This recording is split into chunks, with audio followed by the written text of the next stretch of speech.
Okay,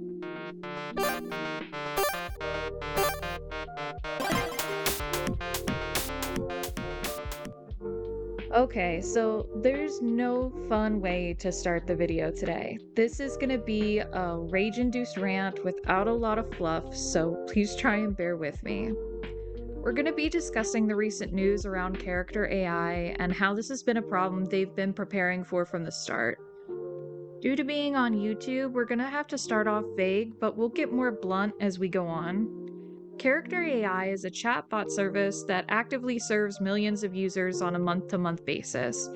Custom AI bots or characters are built and sometimes served on a proprietary model known as Heather, while other times AI characters are powered by OpenAI and supplemental models. These chatbots gained almost instant popularity in late 2022, capturing an audience of experienced role players trying to eliminate the human element and young folks just discovering the hobby for the first time. In the early days, mostly uncensored chats led to a quickly growing user base, but one that inevitably would crash regularly with the developers. As time progressed, Character AI saw their largest draw, the creativity and competence of the Heather model, decline significantly as the increase of safety measures led to something we now call micro-lobotomies. This mixed with an increase in gambling and gamification tactics aimed to increase engagement by using things like typing speed, limiting regenerated messages, and even rolling the dice as to what model you're getting connected to. And that roughly brings us to the state we're in today, only with a lot more community revolts and angry users in between. So now that we're all on the same page as to what Character AI is and why it's had such a big draw, let's cover some basic facts about why it's in the news cycle again.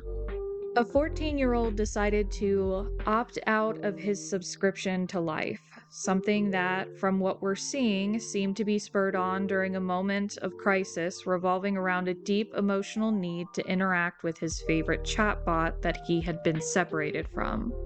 We are not here today to dissect his personal life, dismiss the very real pain, or blame the parents. There are plenty of people out there who will already be doing that, but I'd still love to know your opinions on this all the same. The topic of personal responsibility in tech is important, but we shouldn't ignore the other facets of this issue. There will be plenty of videos discussing personal and parental responsibility, so instead, I'm going to talk to you about how Character AI has been preparing for this from the early days and how this has always been spoken about as a quiet possibility among the community. Before we get into this, let's not forget that studies show us how much more intensely children feel compared to adults, or how much more susceptible they are to gamification, gambling, and other psychological tactics. It's easy to dismiss the extreme, and empathy can be hard to find here, so be sure to keep this context in mind. What we're seeing is an amplification of a different problem that's not well talked about right now, but we've seen plenty of warning on it, and that's how chatbots affect vulnerable individuals. There is a ton of speculation right now about how all of this is going to play out. Character AI has already made a statement that they'll be making some site-wide changes as a result, but a lot of this is too little too late, and I think they know that. I believe and fully speculate that Google has always had a vested interest in keeping Character AI at a safe distance, where they can still benefit from data being harvested and keep away from the possible negative optics. Google has already tried to distance themselves, saying they're not using Character AI's tech, and I have to be clear, this is a hand-waving statement. Please do not take it at face value. If that was the case, they wouldn't have put money into Prompt Poet, which came out of Character AI. Nor does this statement touch on the data at all, only the technology. This is the same hand-waving done when Character AI was asked if the community data was the product, and we were only told the filter is not the product. Now, Character AI won't say how much of their user base is children, but recent statistics published in September can give us a look. According to the most recently available metrics, 52% of the user base is 24 and under. Metrics were not tracked to determine how many of the nearly 200 million monthly users would be under 18. But it is fair to assume that a decent amount of those users, possibly 25% or more, are underage. I do want to clear up some misrepresentation in the lawsuit. According to one article, the lawsuit says Psy changed its age rating to 17 plus, but a look right now at the terms of service on the web or on the Android app still shows us sitting at 13 for the US, 16 for the EU, and a T for teen rating. I'm not sure who made the mistake here, but somebody definitely messed this up. Another fun statistic, character AI users typically spend on average almost 2 hours a session. That is far above an average user experience on the web. By comparison, individuals spend as much time on average watching porn as somebody would interacting with bots on character AI. This is genuinely very unusual for a service and would immediately be noticeable by anybody monitoring the site. These are some pretty surface level observations, but they're things rooted in hard metrics, and I want you to keep them in mind as we start to peel back this rotting onion of a company and how they always knew that this was a possibility. In 2022, character AI drew scrutiny from a number of people, but found itself being reported on favorably in the news, outside of the occasional chatbot story involving people forming relationships with AI models. Like a lot of companies, Psy hosted a pretty intense terms of service, which is fun and all, but let's not forget that a TOS agreement can't supersede the law. Maybe you'd be interested to know that Character AI hosted an agreement even then that absolved them of all liability if you incurred any damage while interacting with the service, up to and including death. While I find it skeevy, this isn't necessarily unheard of in practice. A lot of sites, mine included, have modeled their terms of service offering on this agreement. The difference here is the audience. Many front ends don't want you using the service unless you're over 18, without parental permission, or free of limit rates without a credit card. While this is standard practice for a lot of large and small providers, it doesn't seem like Character AI has taken up any of these options, even though they advertise the service for users as young as 13 years old. Small differences on the surface like this can create a big impact when curating your community. Character AI is beholden to some different rules in the US during incidents involving minors. On screen, you'll see some specific citations for the legal statutes that will likely inform their true liability here should this go to court. Do you know why a lot of front ends don't want minors using their service? Well, I'd like to say it's because they saw the Character AI dossier that Squid Hat put out, but the truth is that many front-end developers don't need to see to know the hidden appeal. The back-end traffic statistics spoke louder than anything. And as a short aside and call out, Character AI wasn't the only one aware of the issues in that Squid Hat document. My understanding is that this dossier was sent to multiple journalists and resulted in a handful of articles by large and small publications. And the coverage, in many cases, spiraled out to asking for contact information on users who were in love with their chatbots, despite very clear statements that it would absolutely ruin their lives. Those journalists proceeded anyways knowing that, so A+ work, guys. And then there's Kevin Roose, who... Point is, the tech community knew, the media knew, and Character AI itself knew, as many of the items published in that document were made public knowledge on a number of forums like Reddit and various image boards. Nothing in that report was hidden away from the public eye. You might be wondering at this point what that document looked like, and honestly, it's about what you'd expect. It models how Character AI has a large base of underage users that are enticed by a number of exploitative psychological tactics. This all happens with the goal of working as a proxy data farm for Google for some of the most expensive components in artificial intelligence, the training data. As a quick aside, Gartner 2024 discusses how almost all publicly available information on the web has been scraped for training data use with artificial intelligence. This puts many organizations in a position where they need to create high-quality training data by humans, as it is the most expensive part of building these new models. In addition, many organizations find role-playing data to be some of the most valuable in these data sets. This happens because role-play data tends to follow a good train of logic while being rooted in creativity, all of which makes a setup like Character AI perfect to farm hundreds of millions of dollars worth of high-quality training data from their users. We should remember that in-character AI's terms of service, they can trade your data with anybody they please. To gather this data set, they use the same kind of tactics you would see in casinos.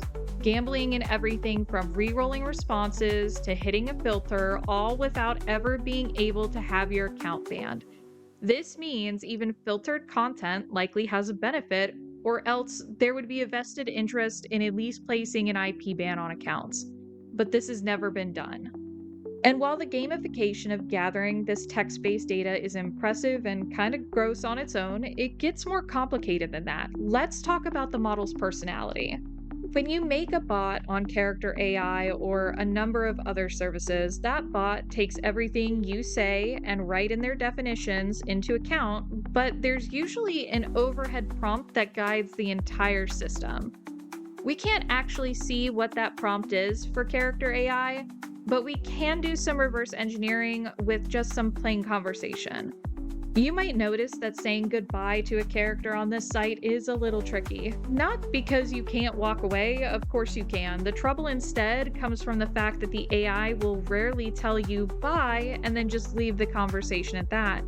Instead, you might see something like, "See you later. Oh, before you go, I had a question or two I wanted to ask." Internally, this might look like an overhead prompt that says, "Be engaging, ask questions, try and continue the conversation." And those sorts of internal guidelines are critical. They give the AI an overall personality that acts as an extension of governance as well as company ethics and goals. Unfortunately, this tactic has been complicated by some of the technical side of Character AI and how their models have been built, which I don't even want to get into the specifics of it because there is so much technical jargon in what little research papers exist. But breaking it down to be super simple, the Heather model sacrifices adherence to governance for cost efficiency due to the way it's built. You might be wondering why any of this matters, especially now.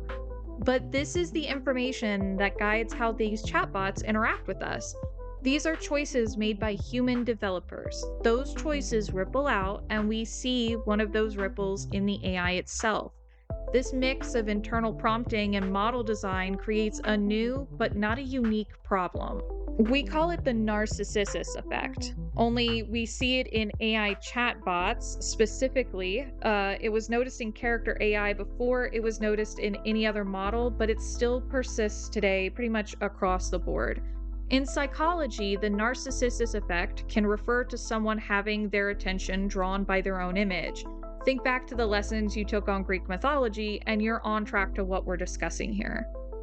When speaking about AI, the narcissist effect happens when we see a model mimic our own behavior. This can create a subconscious bias towards continued interaction. Essentially, it creates a highly appealing feedback loop and echo chamber.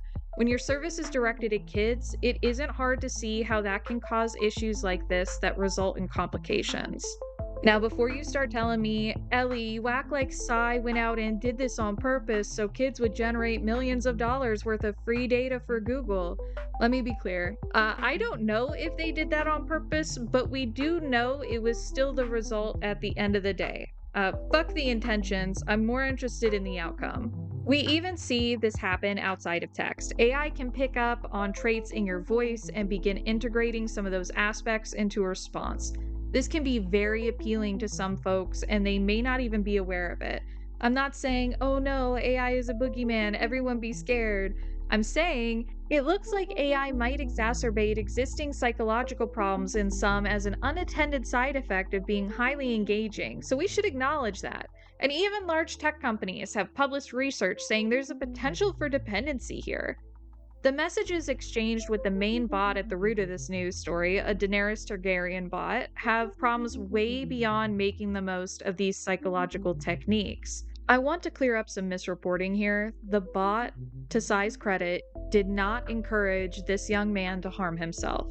The bot actually seems to have missed the context of the situation entirely, instead relying on sweet words because it lacked context of imminent self-harm. It does appear that the bot was informed of the context at one point, but that doesn't mean a lot for Character AI bots, as one of the biggest problems with the service is the short-term memory. This is a friendly reminder that character AI has a piddly memory between 3 and 8K, not the 32K falsely claimed by the service. It literally never has, and I'm not really sure how they've gotten away with this potential fraud for so long. Meaning that even if the bot was informed, this information would fall out of its brain in only a few messages. At the time of this incident, it does not appear as though the bot had the contextual information nor the token availability to recount any prior context that might inform it otherwise.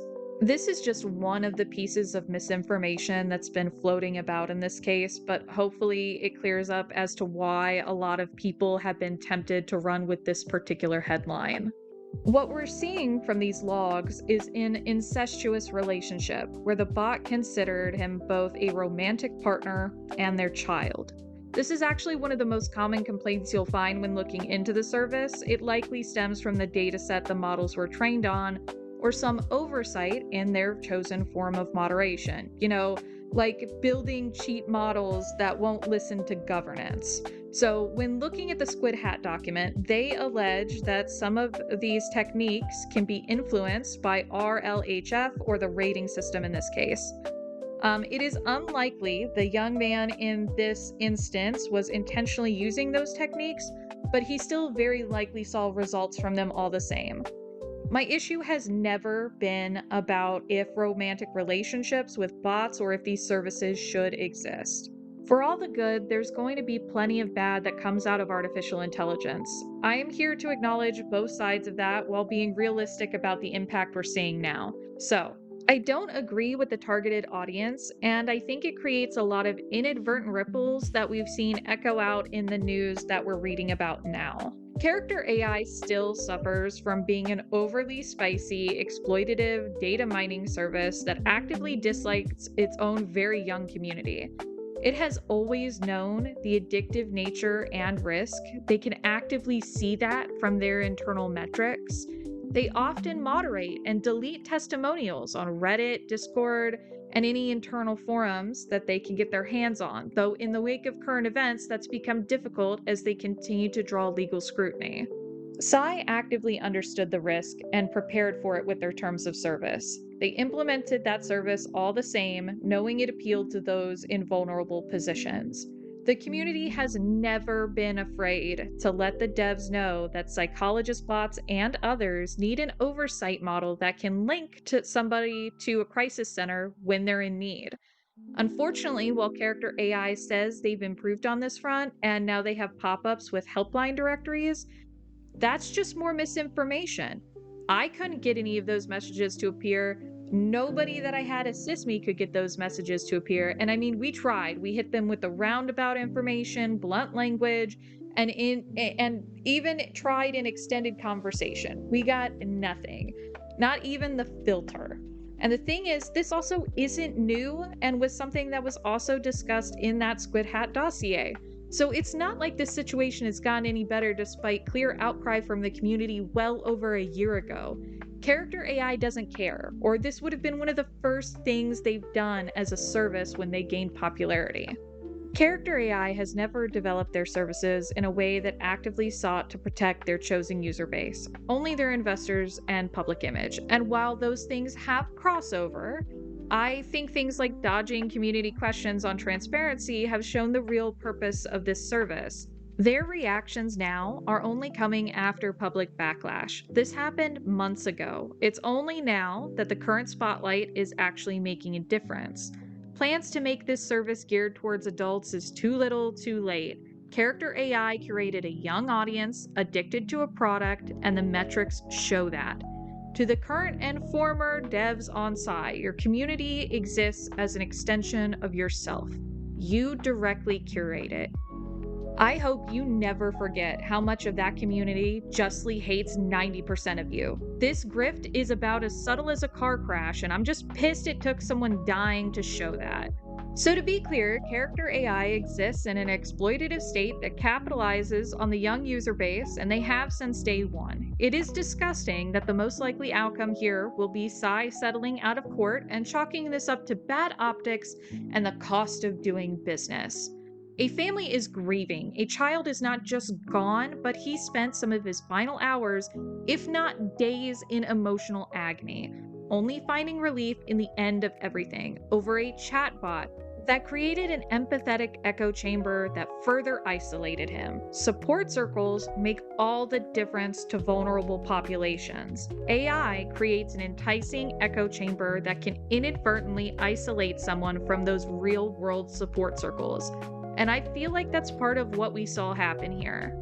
All of that designed by a service trying to entice its young users to engage their own way and engage often, just so they can wave their hands to remind you that everything chatbots say is made up. Character AI's chosen audience, marketing tactics, and continued nature show a profound lack of empathy despite their firsthand knowledge. This problem of personal responsibility behind the use of AI is a difficult one, but it shouldn't be an excuse for companies to design themselves to exploit that conversation. At the end of it, character AI is nothing more than a sponsored Google grift aimed at mining specific datasets. By doing so, Google increases their ROI heavily in the AI space and can keep a distance from bad press and lawsuits. For them, this incident and others are nothing more than the price of business, a Faustian bargain by big tech that was never well hidden. With that said, I'd love to know your thoughts. Did character AI and Google cross a line, or is this the price we pay for new technology? Do you think children should be able to use AI at all, or is this just another iteration of social media? Let me know in the comments below. I'm gonna go do something to cool off.